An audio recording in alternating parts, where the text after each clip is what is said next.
এই 14টি পেসেজ যদি ভালো করে করতে পারো, আমি বলি এই যে তোমাদের মধ্যে স্টুডেন্টদের মধ্যে কিন্তু একটি জিনিস আছে, তো যারা কিন্তু পড়েছে এগুলা, হ্যাঁ, তারা মনে কি করবে, তো এগুলা আমি পড়েছি, এগুলা কি আর পড়তে হবে, এগুলা থেকে আমি ডাইরেক্ট যে সলিউশন গুলো আছে এগুলাতে চলে যাবো ভাইয়া দেখে। না ভাই, আগে তুমি কি করবে, তোমার প্রথম কাজটি হলো এই যে 14টা পেসেস বাইয়ে দিব, টপ 14টা পেসেস, আগুন 14টা পেসেস, এগুলো কিন্তু আগুন আসবে যে আসবে যে আসবে।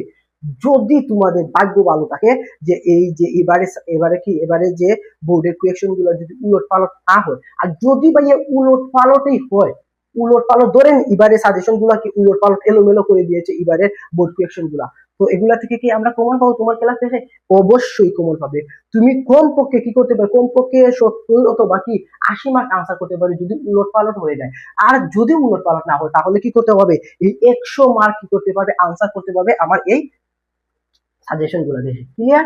তো এখানে দেখেছি যে 14টা সাজেশন, আমরা কোথায় আসলাম জানো, এই যে তোমাদের মধ্যে ছাত্রছাত্রীরা যে যারা পড়েছে তারা মনে করে যে এই রে এগুলো পড়লে হবে না, যে এগুলা থিসিস পড়লে সময় কাটাবো, এগুলো পড়াচ্ছি আমি ডাইরেক্ট সলিউশনে চলে যাই। না ভাই, আগে কথাটা বুঝো। তুমি কি যে 14টা দিয়েছি ভাইয়া, এই 14টা তোমার কাছে কিন্তু এখন কি হচ্ছে, এখন অনেক লং টাইম রয়েছে। এই লং টাইমের সময় কিন্তু কাজে লাগাতে হবে, অযথা সময় নষ্ট করা যাবে না। কি করা যাবে না? অযথা সময় নষ্ট করা যাবে না। কোথায় আছে না, time and fight wait for none, সময় পানি কারোর জন্য অপেক্ষা করে না। তো এই যে 14টা দিলাম ভাই, কি দিলাম, 14টা সিনথেসিস দিলাম, টপ সিনথেসিস। তো এগুলো কি করবে, প্রথমে যারা ভালো করে পড়েন এবং ভালো করে লাইন বাই লাইন বুঝেন, তারা কি করবে, তারা একবার পড়বে, একবার পড়বে 14টা, তাহলে হবে। আর যারা কি করে, যারা এই যে লাইন বাই লাইন পড়তে পারো না, বুঝো না, তারা কি করবে, তারা এই যে টপ 14টি পেসেজ কি করবে, টপ 14টি পেসেজ তুমি 2 থেকে 3 বার পড়বে, 2 থেকে 3 বার পড়বে। এগুলো পড়তে বেশি সময় লাগবে না আশা রাখি। যদি তুমি ভালো করে 3 অথবা 4 ঘন্টা অথবা 5 ঘন্টা সময় দাও, তাহলে কিন্তু এগুলো 14 বার করা যাবে, একদম ভালো করে আস্তে আস্তে করা যাবে। বুঝছো? বুঝে বুঝে আন্ডারস্ট্যান্ডিং যারা আন্ডারস্ট্যান্ডিং ফলো করে। সো এই যে টপ 14টা কি করে, টপ কতটা, টপ 14টা সিনথেসিস থেকে আমরা 100% কমন পাবো। পাশাপাশি কি একটা ইমোজি রেখেছি, ওয়াও, মানে অবাক, অদ্ভুত একটা ইমোজি। তো দেখি আমরা কি রয়েছে এই প্রেসেস গুলার মধ্যে। এই যে যে বিষয়টা আছে সিন প্যাসেজে কিন্তু ভাইয়া প্রথমে রেখেছি একটি প্যাসেজ, যে প্যাসেজটি কি 100% আসবে, আসার সম্ভাবনা কিন্তু বেশি। ক্লিয়ার? প্যাসেজটা কি, as a child you must, মানে একজন শিশু হিসাবে তোমার যে করণীয় গুলা সমাজের মধ্যে এবং পরিবারের মধ্যে ভদ্রতা এবং সবকিছু মেনে চলা, এগুলা নিয়ে কিন্তু এই প্যাসেজে আলোচনা করা হয়েছে। এই প্যাসেজটার মধ্যে কি করতে হবে, ফোকাস দিতে হবে বেশি। তো সব যেতগুলা ভাইয়া ভাইয়া যেতগুলা যে কি দেবো, যেতগুলা প্যাসেজ দেবো, সবগুলা ভাইয়া কি, সবগুলা 100-এ 100 কমন, মানে একটা ছেড়ে আরেকটাই আমরা দিতে পারবো না, এভাবে বুঝেন একটার সাথে আরেকটা কতটুকু কমন আসতে পারে। তো এটাকে যদি আমরা বেশি গুরুত্ব দেওয়া যায় তাহলে এটা কি হবে, এটা মিস হয়ে যাবে, এটা কিন্তু আসতে পারে। আবার এটাতে যদি বেশি গুরুত্ব দিই তাহলে এটা মিস হয়ে যেতে পারে। তো সবগুলা গুরুত্ব দিতে হবে, কি সবগুলা দিতে হবে। ক্লিয়ার? এজ এ সাইন কি ইউ মাস্ট, এটা কি হবে, এটা তুমি স্টার দিয়ে রেখেছি ভাই 100%, এটা তুমি খাতায় নোট করবে। তো আমার সাজেশন গুলো কি হবে, প্রথমে তো তুমি নোট করবে, নোট করার পরে পড়বে। ক্লিয়ার? তো তারপরে লেখা আছে যে ওয়াই স্টাডি, কি সরি ওয়াই এডুকেশন, শিক্ষা কেন, শিক্ষার গুরুত্ব, এগুলা নিয়ে কি করা হয়েছে, এগুলা নিয়ে আলোচনা করা হয়েছে এই পেজে। তো এই পেজটা ভালো করে পড়বে, বুঝছো? আর যদি তুমি একটু অ্যাডভান্স হয়ে থাকো, বাংলা ওটা সহ বুঝো, তাহলে কিন্তু তোমার জন্য এটা কি, এটা ভালো, এটা পয়েন্ট। ক্লিয়ার? তারপরে দেখা যায় 3 নম্বরে দ্য ফেমাস কি, দ্য ফেমাস গ্রিক পয়সা। তো এই যে ফেমাস গ্রিক দার্শনিক যারা আছেন, তো তাদের নিয়ে কি হয়েছে, এই প্যাসেজটা কিন্তু তাদের নিয়ে এই প্যাসেজটার মধ্যে আলোচনা হয়েছে। আমরা কিন্তু জানি ফেমাস গ্রিক দার্শনিককে, এই যে এরিস্টল চিনি আমরা, আর কি চিনি, সক্রেটিস, এগুলা চিনি।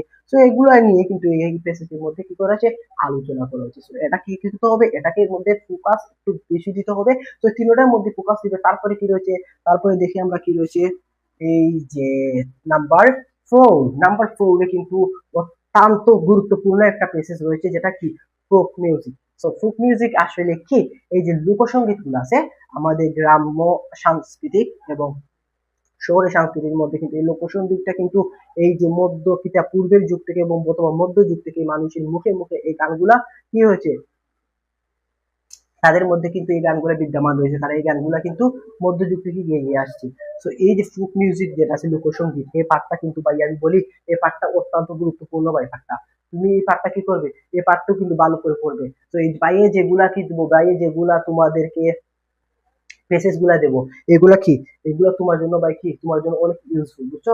তো এগুলা তুমি চাইবে ভাইয়া একটু, একটু কথা আমার শোনো ভাইয়া, এগুলো তুমি একটু ইউটিলাইজ করবা, বুঝছো? এগুলো কাজে লাগাবো ভাইয়া। কাজে লাগাবে কি, কাজে লাগালে কি হবে, কাজে লাগালে তোমার কি হবে, তোমার লাভ হবে ভাইয়া, আমার লাভ হবে না। আমার লাভ হবে, আমার লাভ হবে না ভাইয়া, তোমার লাভ হবে। তুমি যদি এই পেসেজ গুলা করতে পারো তাহলে তুমি কিন্তু কি করতে পারবে, পরীক্ষার মধ্যে 100-এ 100 আনসার করতে পারবে, ক্লিয়ার? তো এখন তারপর রয়েছে যে আর্টিফিশিয়াল ইন্টেলিজেন্স হ্যাজ দা, কৃত্রিম বুদ্ধিমত্তা রয়েছে, আর্টিফিশিয়াল ইন্টেলিজেন্স হ্যাজ দা মানে কৃত্রিম বুদ্ধিমত্তার যেগুলো রয়েছে সেগুলো নিয়ে কিন্তু কি করা হয়েছে, এই পেজে আলোচনা করা হয়েছে। আর্টিফিশিয়াল ইন্টেলিজেন্স কিন্তু আমরা আরো নামে চিনি, বাই দা ওয়ে এই আর্টিফিশিয়াল ইন্টেলিজেন্স নামে কিন্তু অনেক শিক্ষার্থীরা চিনে না এটা আসলে কি, বাট তারা কি করে, তারা এই সংক্ষিপ্ত যে নামটা আছে ইনশর্ট পাবে, সো এটা কিন্তু তারা ভালো করে চিনে, যেটা কি, যেটা হলো এআই। এআই কিন্তু তারা চিনে, বাট আর্টিফিশিয়াল ইন্টেলিজেন্স তারা অনেকেই পরিচিত নাই এই সম্পূর্ণ নামটা নিয়ে। তারপরে রয়েছে যে দ্য লিজেন্ড অফ গাজীপুর, গাজীপুরের যে কত যে আছে যে আলাপ আলোচনা, সেগুলা কি করেছে এই যে পেজের মধ্যে বর্ণনা করা হয়েছে, ক্লিয়ার? সো এটার মধ্যে ফোকাস দিবে এই যে ভাই এগুলা কি, এগুলা 100 আসবে, ক্লিয়ার? টপ 14টা, যে 14টা ভাইয়ের সিনথেসিস দিয়েছি, 14টার মধ্যে 14টাই কিন্তু আসতে পারে। কি করে 14টার মধ্যে কি আসবে, তিনটা না সিনথেসিস, এই তিনটার মধ্যে কিন্তু এই 14টার মধ্যে থেকে কিন্তু তিনটার মধ্যে থাকবে, ক্লিয়ার? তুমি এগুলা ভালো করে পড়বে। তারপরে রয়েছে যে নাম্বার 7 যেটা রয়েছে হোয়াট ইজ এ ড্রিম, মানে স্বপ্ন কি। সো এই স্বপ্ন কি, এগুলা নিয়ে কিন্তু এই পেজে আলোচনা করেছে, এটার প্রতি ফোকাস করে। তারপরে the success of Kalsindur girl, এই কালসিন্দুর গার্লস যে আছে, তো তাদের সফলতা নিয়ে কি করেছে এই পেজে আলোচনা করা হয়েছে। এটা ভাই অত্যন্ত গুরুত্বপূর্ণ যে success of Kalsindur girls, so এটা ভালো করে পড়বে। তারপরে যে পূর্বে যেগুলো দিচ্ছি এগুলোও পড়বে। তারপরে দেখা যাচ্ছে যে এখানের মধ্যে সবচেয়ে ভেরি ভেরি ইম্পর্টেন্ট যে পেসেজটি হলো সেটা কি, সেই নট টু বুলিং, সেই নট টু বুলিং, এই বুলিং এর যে পার্টটা রয়েছে মানে পেসেজটা রয়েছে, সেটা বাইরে ফোকাস রাখতে হবে বেশি, বুঝছো? তারপরে রয়েছে এই যে আমি যেগুলা দিতেছি ভাইয়া, এগুলা তুমি কি করতে হবে, এগুলা তুমি ভালো করে পড়বে, প্লাস নোট করবে, প্রথমে নোট করবে তারপরে পড়বে, তার পড়ার পরে কি করতে হবে ভাইয়া সব কিছু বলে দেবো, ক্লিয়ার? তুমি ভাইয়ার সাথে থাকো, আজ সব কিছু কি হবে, আজকে সব কিছু পানি পানি হবে। তারপরে যদি ওয়াটার ওয়াটার এভরি ওয়াটার, মানে চারদিকে শুধু পানি আর পানি। তো এই পেসেজটা যেটা রয়েছে, তো সেটা বাইরে কি করতে হবে, সেটা বাইরে তোমার কি করতে হবে, ফোকাসটা বেশি রাখতে হবে।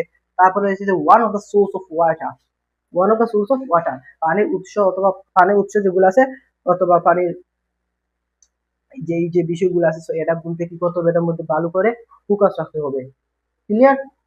তারপরে কি রয়েছে দেখি, তারপরে রয়েছে যে ফ্যামিলি রিলেশনশিপ, মানে পরিবারের যে সম্পর্কটা রয়েছে, তো সেটা কিন্তু অত্যন্ত গুরুত্বপূর্ণ। সো এই পেসেজটি গুলো করবে। তো এই যে 14টা পেসেজ দিলাম, 14টা প্রসেসের মধ্যে কিন্তু 14টা পেসেজই কিন্তু ইম্পর্টেন্ট। তারপরে এটলাস আমাদের যে দুইটি কি রয়েছে, যে দুইটি কি রয়েছে, যে দুটি প্যাসেজ রয়েছে, এই প্যাসেজের মধ্যে কি করেছি ভাইয়া, এই প্যাসেজের মধ্যে কিন্তু আমি একটা জিনিস কিন্তু দেখা যাচ্ছে টু স্টার দিয়ে রেখেছি। এই টু স্টারের মানে কি, টু স্টারের মানে হলো এগুলা থেকে আসতে পারে, বাট নাও আসতে পারে যদি প্রশ্নগুলা উলট পালট না করে এবারের যে বোর্ডে পরীক্ষা হবে বোর্ডে, তাহলে কিন্তু যদি উলট পালট না করে তাহলে এই দুটা থেকে কিন্তু থাকবে, এই দুটা থেকে না হলে থাকবে। আর যদি উলট পালট করে ফেলে, এই যে পূর্বে যে কি করেছি, যে 12টি দিয়েছি, এই 12টির মধ্যে থেকে থাকবে, বুঝছো? কোন চিন্তার বিষয় নাই, তোমার চিন্তাকে সমাধান করার জন্যই আজকের এই ক্লাসটি, ক্লিয়ার? তারপর দেখা যাচ্ছে যে the magical story of Khana, খনার যে কি রয়েছে আলাপ আলোচনা রয়েছে এই পেসেজে। তো এই পেসেজটা কি করতে হবে, এই পেসেজটা ভালো করে পড়তে হবে। তারপরে রয়েছে কি, তারপরে রয়েছে the great effect, the great effect, sorry the great effect যেটা রয়েছে, এই পেসেজ বাইরে কি করতে হবে, ফুল ফোকাস রাখতে হবে। তো এই যে ওভারঅল যে 14টা পেসেজ দিয়েছে, টপ 14টা পেসেজ, এই টপ 14টা পেসেজ কিন্তু তুমি কি করতে হবে, তুমি ভালো করে পড়তে হবে, বুঝতে হবে পেসে কি হয়েছে, পেসে কি আলোচনা করা হয়েছে, এগুলা পড়তে হবে। তারপরে কি হবে, তারপরে তুমি কি করতে পারবে, এই যে তোমাদের যে কি 35 মার্ক মানে 35 মার্ক যেগুলো আছে, এগুলো তুমি ভালোভাবে আওতা করতে পারবে। তারপরে